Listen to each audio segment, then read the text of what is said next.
অনেকেই জানে না যে জেনারেল লাইন থেকে পড়াশোনা করেও, এমনকি English medium, Bangla medium, NCTB কারিকুলামে পড়াশোনা করেও মদিনা ইসলামী বিশ্ববিদ্যালয়ে পড়া যায় বা সৌদি আরবের বিভিন্ন বিশ্ববিদ্যালয়ে পড়ার আবেদন করা যায়। অনেকেই জানে না। এই যে না জানা, এই তথ্যের অভাবকে দূর করার জন্য এবং এই যাত্রাকে সহজ করার জন্য আপনাদের পাশে থাকছে ইলম অ্যাপ্রোচ।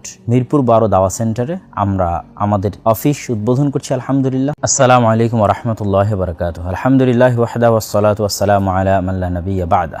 পৃথিবীর ইতিহাসে জ্ঞানের জন্য সর্বপ্রথম সফর করা ব্যক্তিদের অন্যতম একজন মুসা আলাইহিস সালাতু ওয়াসসালাম, যাকে স্বয়ং আল্লাহ সুবহানাহু ওয়া তাআলা জ্ঞান এবং হিকমার উদ্দেশ্যে সফরের আদেশ দিয়েছিলেন এবং তিনি খিজির আলাইহিস সালাতু ওয়াসসালামের উদ্দেশ্যে তার যে লম্বা সফরের বর্ণনা তা আল্লাহ সুবহানাহু ওয়া তাআলা পবিত্র কোরআনে তুলে ধরেছেন। রাসূলুল্লাহ সাল্লাল্লাহু আলাইহি ওয়াসাল্লামের মৃত্যুর পর কোরআন এবং হাদিসের জ্ঞান অর্জনের জন্য সাহাবী, তাবেঈ, তাবেঈ এবং আমাদের বড় বড় বিখ্যাত হাদিস গ্রন্থের যারা ইমাম, তারা সকলেই হাদিস সংগ্রহের জন্য মাসকে মাস, বছরকে বছর, হাজার হাজার কিলোমিটার পথ সফর করে পাড়ি দিয়েছে।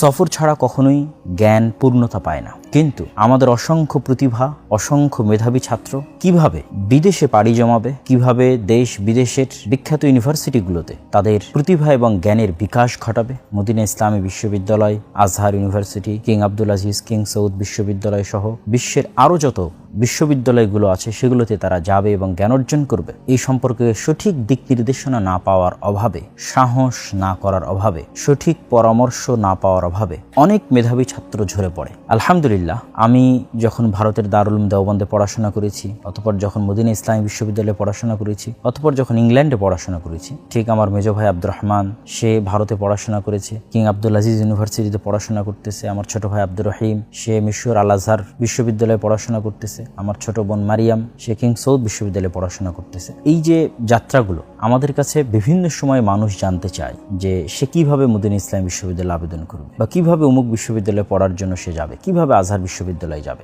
এবং এই সার্ভিস, এই সেবা, এই খেদমাটা আমাদের নিজেদের প্রতিষ্ঠানের ছাত্রদের জন্য অতীব প্রয়োজনীয় এবং অতীব জরুরি দরকার। সেই সঠিক পরামর্শ, সঠিক সহযোগিতা এবং সঠিক সাপোর্ট দেওয়ার জন্য আমরা একটি নতুন প্রতিষ্ঠান চালু করতে যাচ্ছি আলহামদুলিল্লাহ, ইলম অ্যাব্রোড নামে। ইলম শব্দের অর্থ জ্ঞান, অ্যাব্রোড তথা বিদেশে, দেশের বাইরে। জ্ঞানের যেহেতু কোনো সীমানা নেই, দেশ এবং বিদেশ সর্বত্র আমাদের জ্ঞান অর্জন করা উচিত, মৃত্যু পর্যন্ত জ্ঞান অর্জন করা উচিত। সেহেতু দেশের সীমানা পেরিয়ে বাইরে কিভাবে আমরা জ্ঞানের আলো অর্জনের জন্য যাব, সেই সহযোগিতাই একজন ছাত্রের যাত্রার শুরু থেকে শেষ পর্যন্ত আপনাদের পাশে থাকবে ইলম অ্যাব্রোড। সম্মানিত উপস্থিতি, এমনকি অনেকেই জানে না যে জেনারেল লাইন থেকে পড়াশোনা করেও, এমনকি English medium, Bangla medium, NCTB কারিকুলামে পড়াশোনা করেও মদিনা ইসলামী বিশ্ববিদ্যালয়ে পড়া যায় বা সৌদি আরবের বিভিন্ন বিশ্ববিদ্যালয়ে পড়ার আবেদন করা যায়। অনেকেই জানে না। এই যে না জানা, এই তথ্যের অভাবকে দূর করার জন্য এবং এই যাত্রাকে সহজ করার জন্য আপনাদের পাশে থাকছে ইলম অ্যাপ্রোচ।